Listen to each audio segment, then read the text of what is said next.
lesson 12. Prana. We're gonna make a shift here. We're now at lesson 12. Up until now, we have laid the foundation, especially with asana, of course.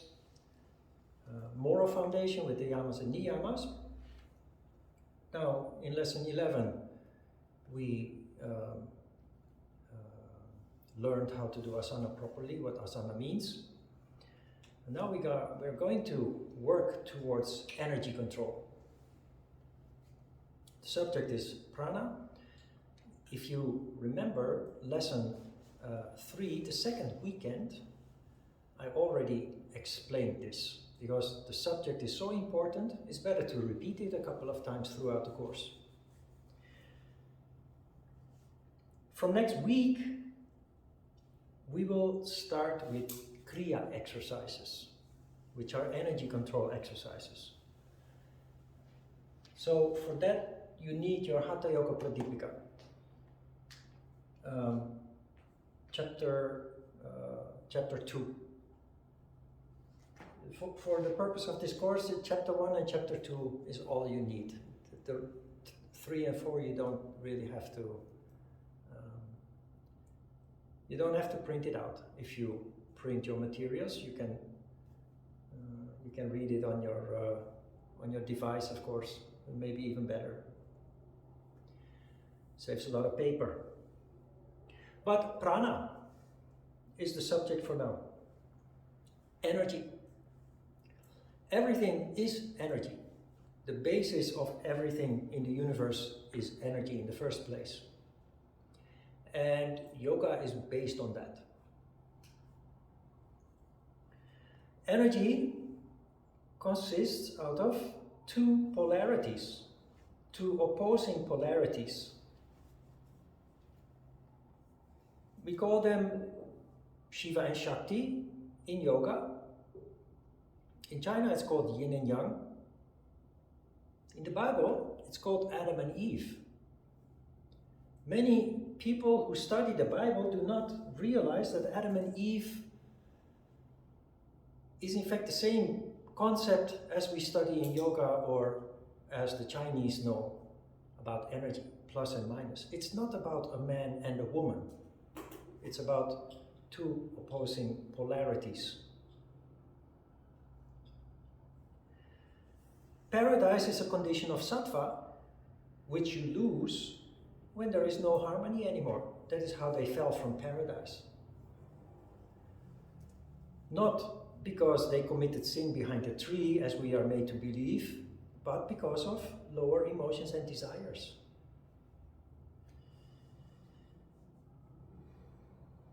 Prana is vital energy, like ki energy in Korean and chi energy in Chinese. There is energy and there is vital energy. The difference you can feel when you feel inspired. When you are inspired, when you are enthusiastic, when you're full of joy, that is when you experience vital energy. That is a totally different energy than the energy that normally circulates throughout your system. Without prana, without vital energy, spirituality is not possible. Now, spirituality, as I've said before, sounds like a luxury, something that people can pursue who have lots of time on their hand, but it's not. It's essential for human development to allow energy to rise up, because spirituality is inherently linked with intuition, with wisdom, with working with your heart, with love, with compassion, empathy. All these qualities are related, come together with spiritual development, which is only possible with vital energy. Now, on the front of the Hatha Yoga Pradipika, there is this image. It's an image of a person sitting in meditation. And what you see there, if you look closely, are 5 balls alongside the spine. The lowest 5 chakras, from the bottom of the spine to the throat, are pictured as circles. The 6th one, Ajna chakra, is pictured as a gem stone, a diamond or any kind of gemstone.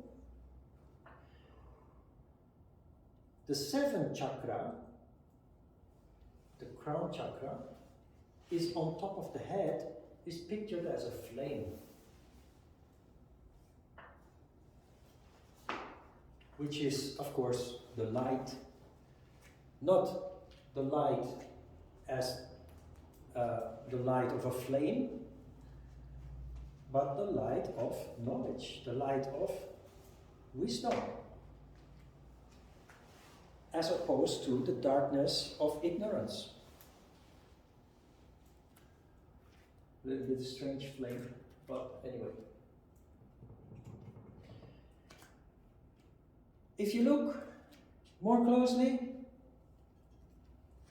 you may see there a familiar pattern. Winding around the chakras,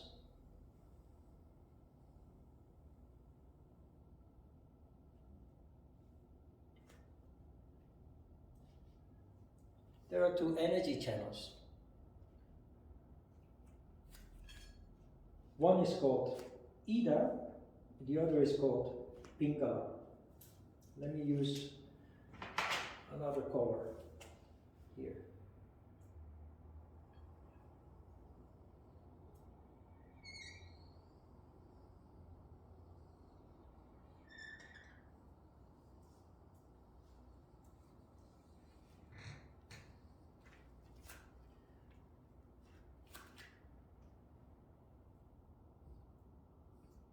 Pingala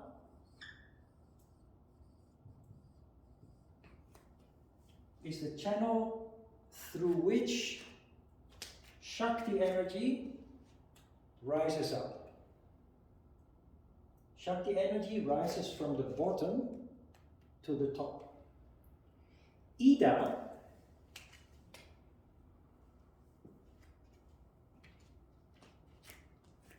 is the channel through which Shiva energy flows from the top to the bottom. They cannot reverse. Shakti energy cannot go down. It goes from the bottom to the top. Shiva energy cannot go up. Shiva energy goes from the bottom downwards. This is symbolical because a human being doesn't have just 2 energy channels. It is said that we have 72,000 of such channels. But that doesn't change the fact that Shakti energy rises while Shiva energy descends.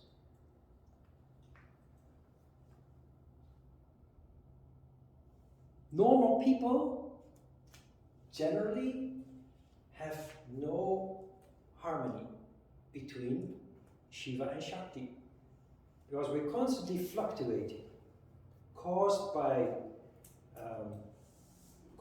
the day and night cycle that we are part of, that the nature is part of, and we are part of, which leads to a rising of Shakti in the morning and a waning of Shakti later in the afternoon, which then leads to a rising of Shiva, an increase of Shiva energy in the evening, which then wanes around 3-4 o'clock and is then being... So there's a constant fluctuation between Shiva and Shakti domination.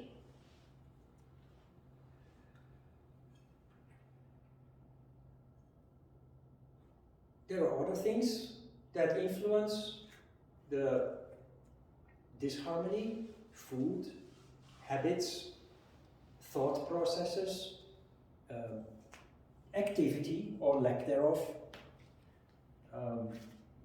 There are many elements in life that cause disharmony or that can lead to harmony.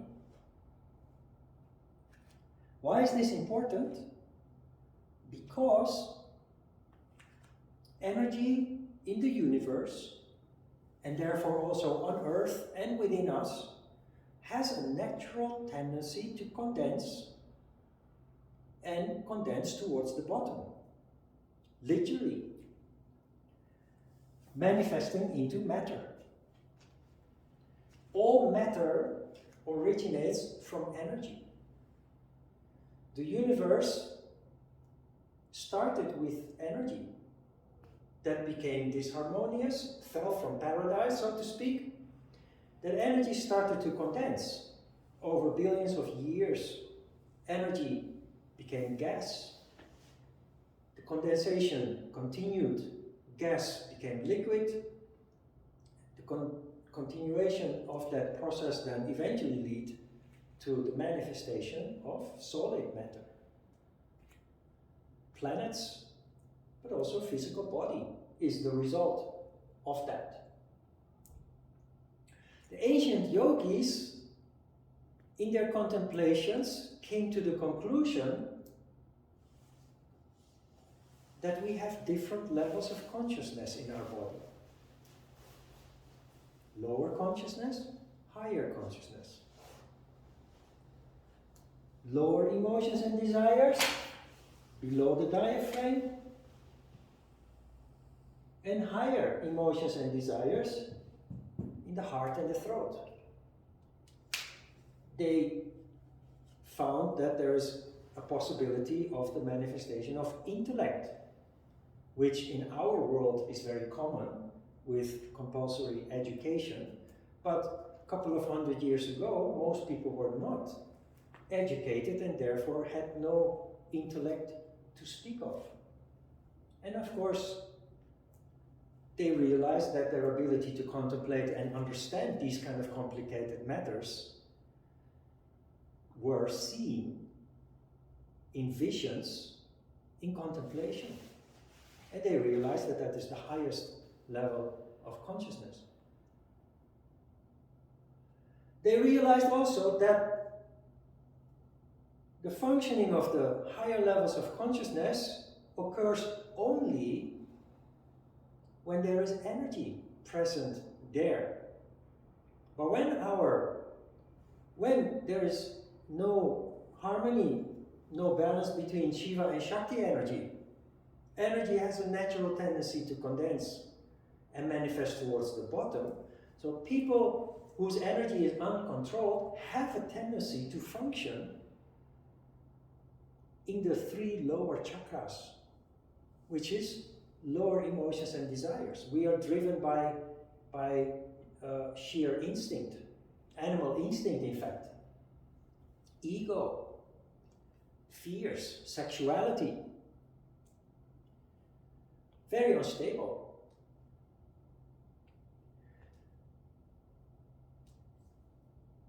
An interesting phenomenon occurs when there is harmony between Shiva and Shakti. Symbolically, there is a snake lying at the bottom of the spine, curled up, rolled up, and it is sleeping. That snake is called Kundalini. Every person has this latent energy at the bottom of the spine. It is latent because it requires a special condition to rise up, allowing the heart to open up, intellect to manifest, and of course the highest level of consciousness, the crown chakra, to open up. ancient yogis, and not only the ancient yogis, many seers of the ancient past realized that these powers in the higher levels of consciousness awaken when there is stability, when there is harmony between the two opposing polarities. And yoga is a very systematic practice supported by study to accomplish this, to let that snake wake up and start rising through the middle. Symbolically, that middle channel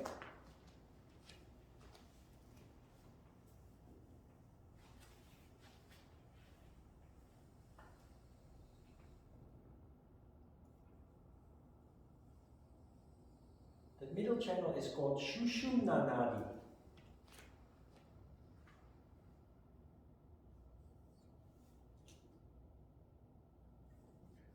I need a new red marker.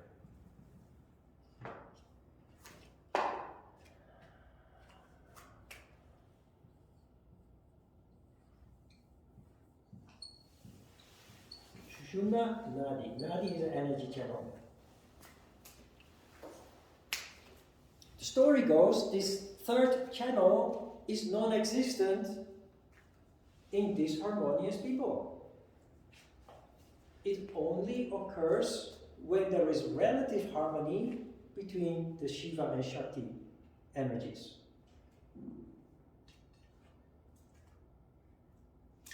This explains why any person who engages in a practice similar to yoga and does that correctly, because that is important,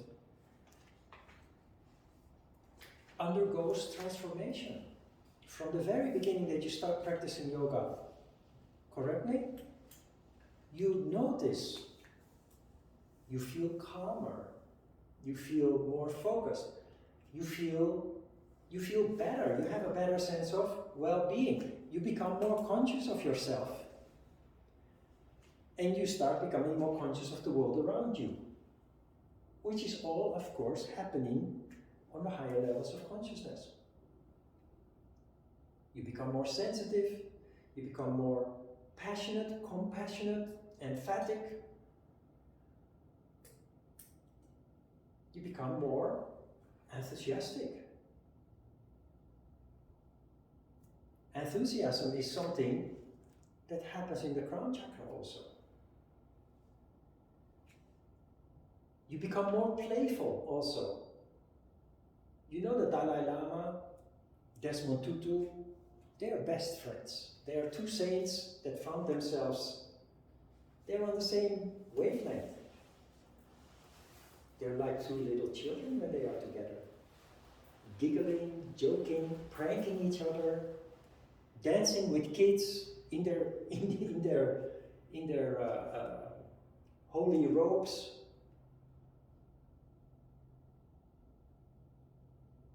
A holy person that is very serious, kind of gray, just being their age, is not really a holy person. The fact that they wear the clothes of a bishop or whatever position does not make them holy. What makes them holy is their energy, because energy tells you where they are at in their development, in their consciousness.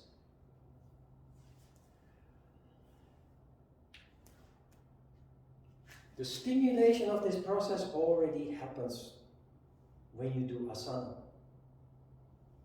And if you're busy and you don't have time to meditate, to do the whole package of asana, meditation, energy control, if you do your asana properly, you can skip the meditation.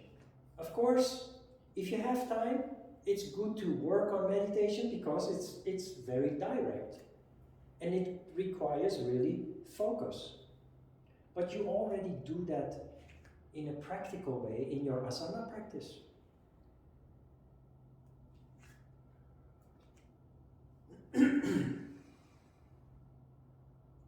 Not only that, your regular asana practice will naturally make you contemplative. You find yourself meditating while you're on the subway or on a bus, or at home staring out the window, or staring at the ceiling or something.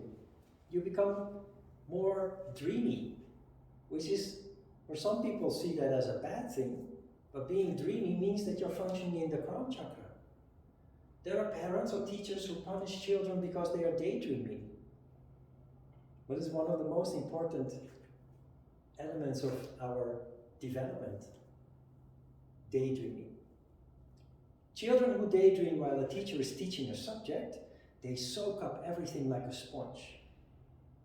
The teacher doesn't think so, because the teacher thinks they are distracted, because they don't catch their eye, they don't look at the teacher, or because they're just staring at a picture or out the window, or.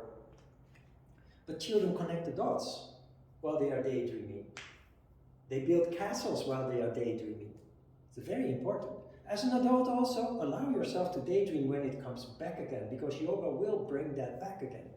That is where your contemplation starts. That is where you start to have insight into complex issues, including yourself and your past.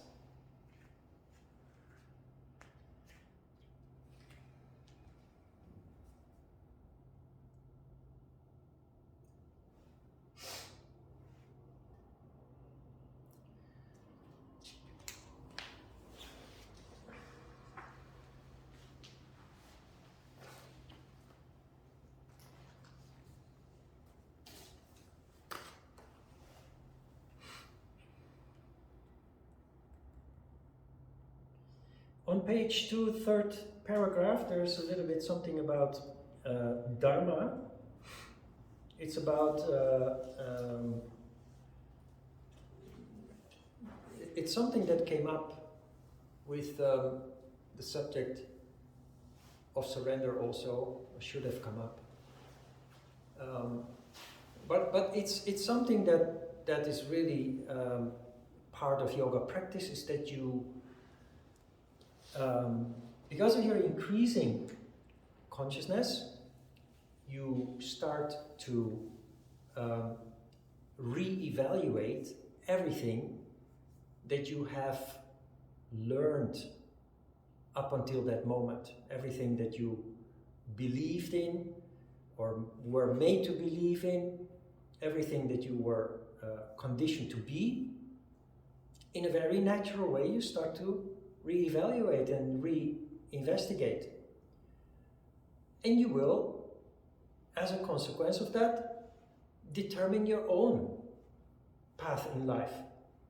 It's like having a basket full of tools, and one day you decide to clean up that basket, and you take out every tool one by one, have a look at it, and you just determine for yourself how important that tool is, or how relevant actually that tool is. And if it's not, you just toss it out. Those that are valuable, you keep.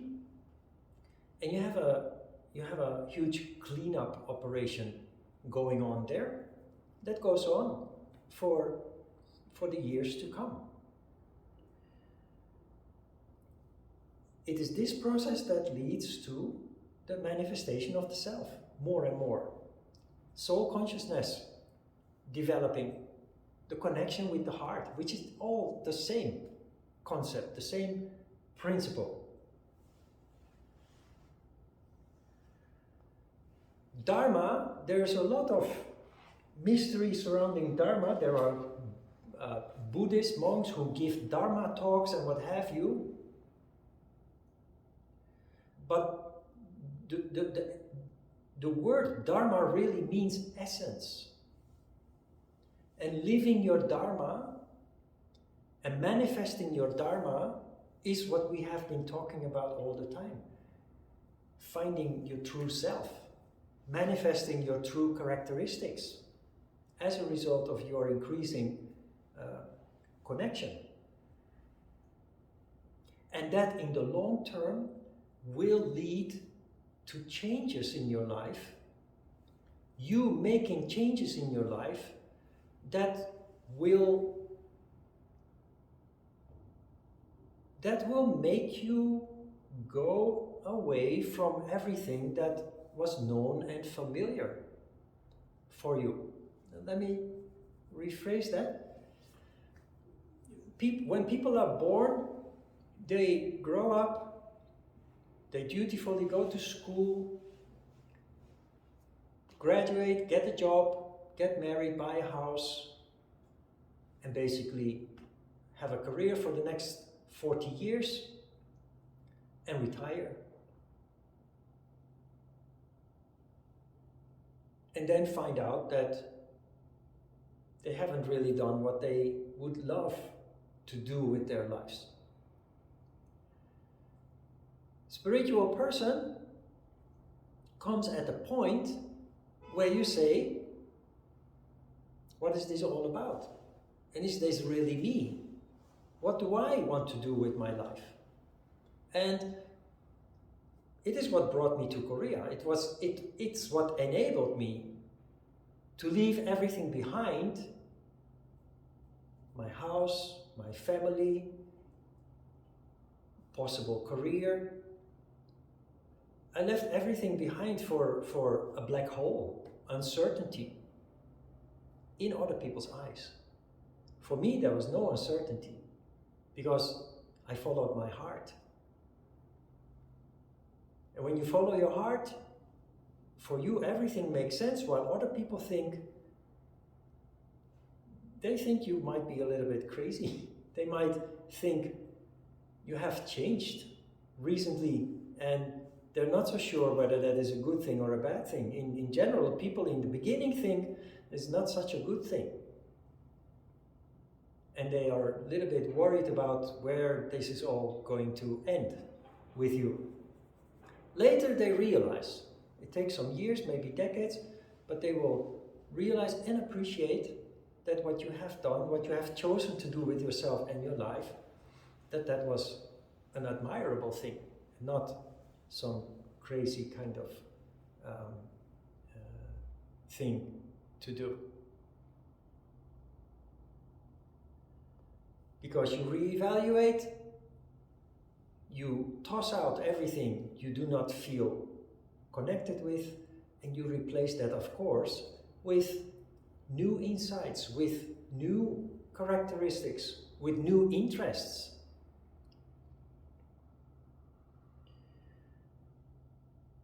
Dharma is your destiny, but it really means your essence, and that tells us it is related to our true characteristics. And this is important because many people don't get to live their Dharma within this lifetime.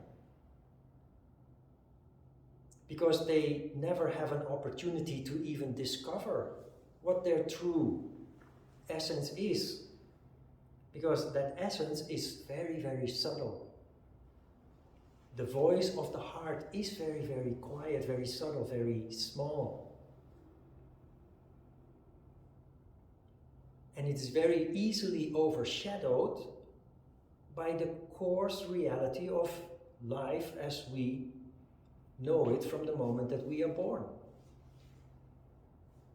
For non-spiritual people, the world exists out of what you can see, what you can touch, what you can smell, what you can taste, what you can hear. For the spiritual person, there is a new dimension. Ancient people would call that the dimension of spirits or the dimension of ghosts. But it is the dimension of consciousness. There is more beyond what you can feel, see, taste, and hear. But for people who do not have that consciousness, for non-spiritual people, it's all nonsense. That is where the concept of the doubting Thomas comes from in the Bible. The doubting Thomas, the majority of the people are doubting Thomases. We don't believe in ghosts, in spirits, in energy, in things that you cannot touch, see, smell, hear, or taste. And that is why, that also explains why yoga has become so distorted, why there is so much fake yoga. Because even certified teachers, they are still doubting Thomases. They firmly believe that yoga is about flexibility, is about the joints and the muscles, because they don't believe in energy, let alone controlling energy and then manifesting incredibly powerful abilities that human beings latently possess.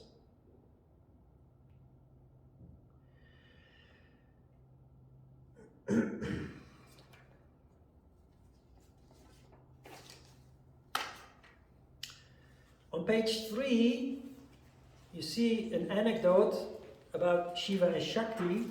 The subtitle is The Secret of Seduction. Now, this is about the conflict that people have about Shiva and Shakti.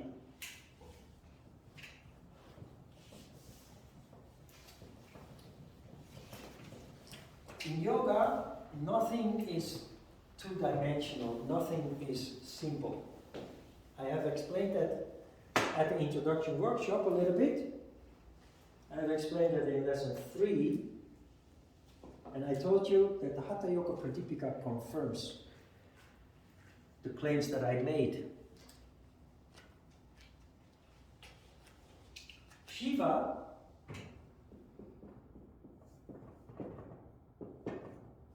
is a masculine god.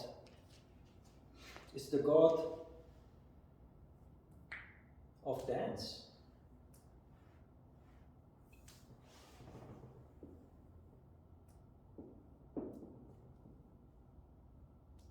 Shakti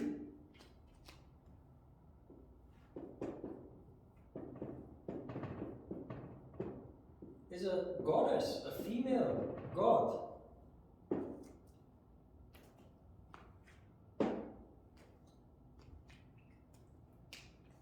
So many people think 1 and 1 is 2. Shiva energy must be the masculine variant of energy. Yang in Chinese, yang energy. And in the same way, Shakti, because that is a goddess, a female god, that must be the feminine polarity of energy. However, Shiva energy is feminine,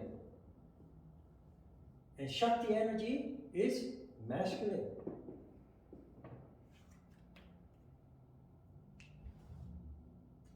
Many yoga teachers will say that I'm full of nonsense. That is impossible, because they never have been properly initiated into the secrets of yoga.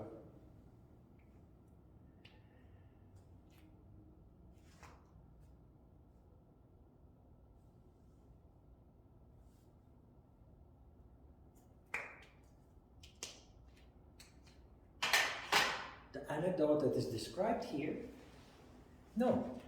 At the introduction workshop, I put this symbol on the board. Yin and Yang, the Chinese concept of Shiva and Shakti, or Adam and Eve. The anecdote that is described there is in fact the same story as you see here. There is a masculine side and there is a feminine side. There are plus, minus, dark, light. But the masculine side has a dark eye. That is not decoration. Because there is no such thing as decoration in philosophy. Everything has a reason and a purpose. It has a meaning. The dark side has a light eye. And it's the same principle as you see here. One contains the characteristics of the other. As I am a man physically, I have feminine characteristics. That is what this reflects.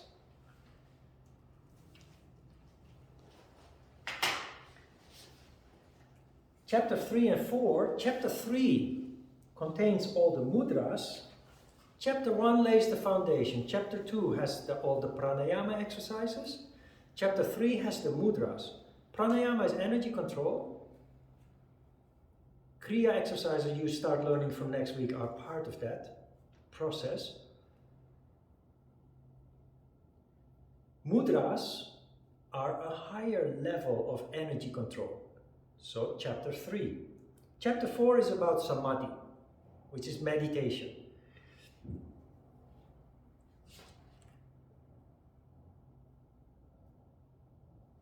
In chapter 3, Sutra 104. The text says, now the Shakti Kalana is described. That is, Shakti Kalana is a mudra to let the snake rise up. Kutilangi, Kundalini, Bhujangi, Shakti, Ishvara, Kundalini and Arundhati are all synonymous words. These are all words describing the phenomenon of the energy rising from the bottom up. Kundalini. But Shakti is one of the synonyms here. Shakti, not Shiva. The important. 106. The great goddess Kundalini sleeps, closing with her mouth the entrance to the way by which the seat of Brahman, where there is no pain, is to be reached. It sounds very complicated, but that is Brahman, or the seat of God, that is the crown chakra. The energy, the goddess Kundalini, sleeping at the bottom of the spine, needs to rise up to activate or manifest the crown chakra, to reach the seat of God. God is the crown chakra. Sutra 107. The Kundalini Shakti, who sleeps above the Kanda, gives liberation to yogins and bondage to the ignorant. He who knows her knows yoga.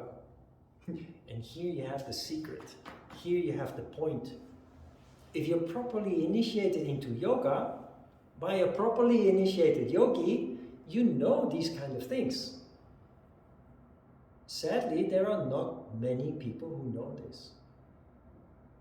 It will come to the point that you become interested in knowing more about yoga. You go to the bookstore or you go online, you open a book, and one of the first things that the author claims is that Shakti is feminine energy and Shiva is masculine energy.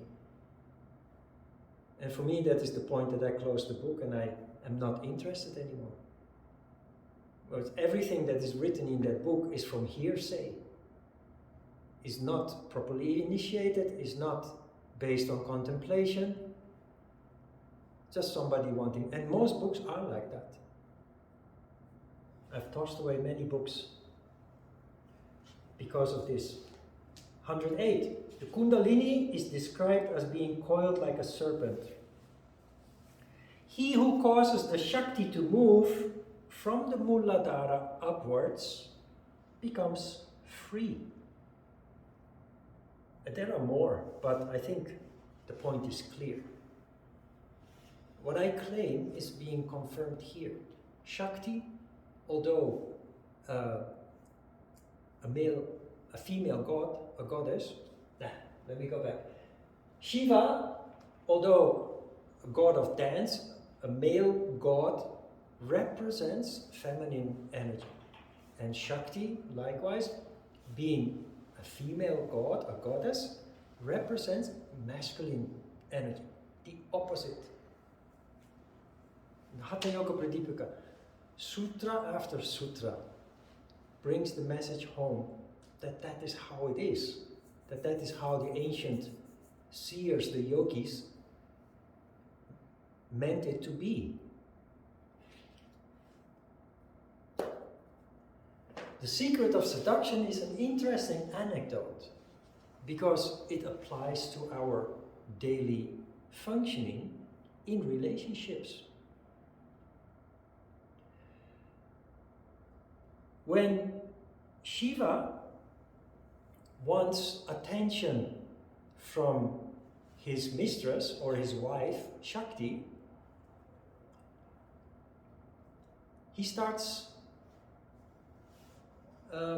he becomes nice, soft, mellow, and kind. Although he's masculine, he portrays feminine characteristics to get her attention.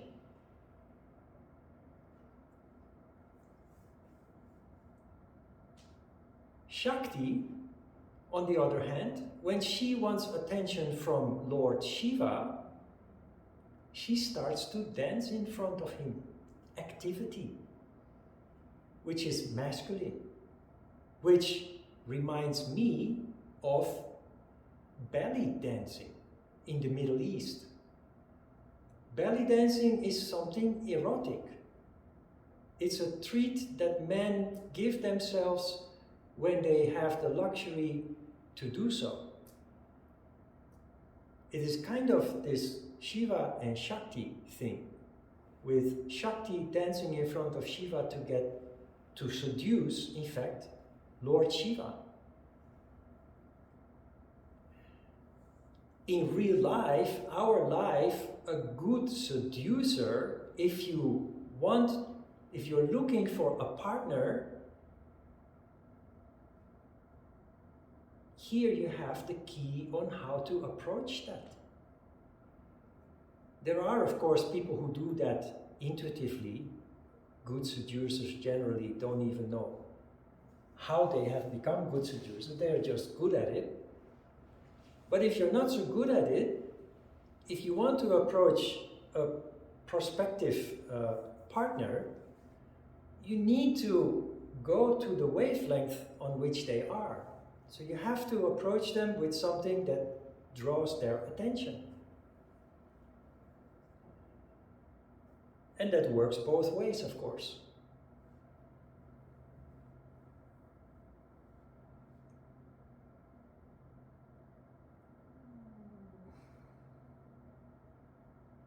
Also, but I think I mentioned this in lesson 3,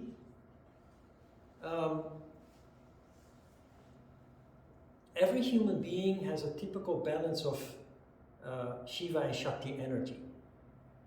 There are men who are very typically masculine, kind of the tough guy character. Because they are very masculine by nature, by character, they naturally feel drawn to feminine girls, feminine ladies, women who are girlish by nature. Together, they make a perfect balance, a perfect harmony. A tough guy, a masculine man, typically masculine man, naturally does not feel attracted to a girl who has masculine characteristics. And if they do engage with each other, they will naturally clash. A man who is very girlish, feminine by nature, attracts a woman who is relatively masculine. Together they make a perfect balance, perfect harmony. And you see this also in gay couples. Gay couples, there's always one with masculine characteristics and one with feminine characteristics, regardless of whether they are both women or whether they are both men. If you look, if you observe, you can actually detect which one of the couple is the masculine one and which one is the feminine one. If you are in a relationship and you're always clashing, you can use this as a guideline to see if there is some misfit in the masculine and feminine characteristics between you and your partner.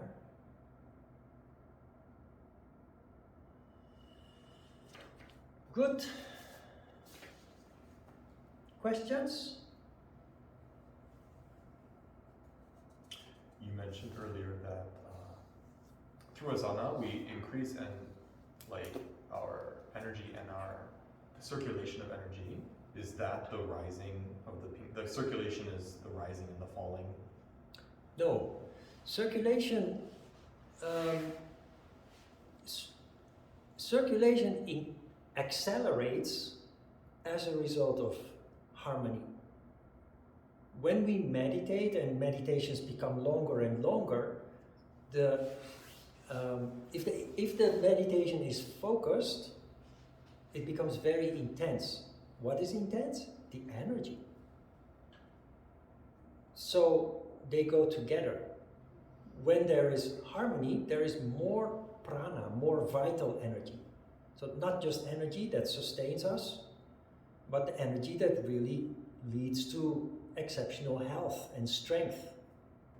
You will see that you become healthier and stronger as a result of yoga practice. I am 58. People half my age possess half my strength. I'm stronger and healthier than most people half my age because of yoga. And it's all about energy in the first place. Of course, you have to practice regularly because energy will deteriorate, especially when you get older, if you don't maintain it.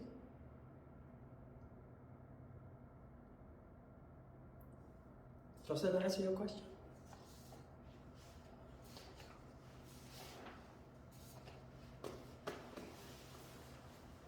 Okay, let's have a short break.